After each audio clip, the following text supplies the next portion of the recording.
So if that's happening, one dealership told me to pull the main fuse, give it a few seconds,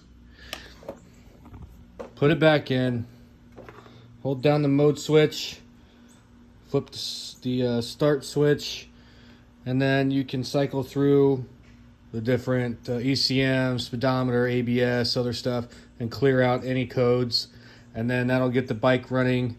I've gotten it where all I do is pull this main fuse, put it back in, and then it starts right up just no problem. But then I've also had other dealers tell me not to do that, that it's going to make things worse, and so I'm still waiting for an appointment to get the bike in, and the dealership says it's going to take a couple weeks to figure it out. So that's the latest and greatest on a 2022 Nightster no start. Apparently the 975T and the 1250T on the other bikes, the Sportster S and the Pan America, are having similar issues. So hopefully they have an idea what to do.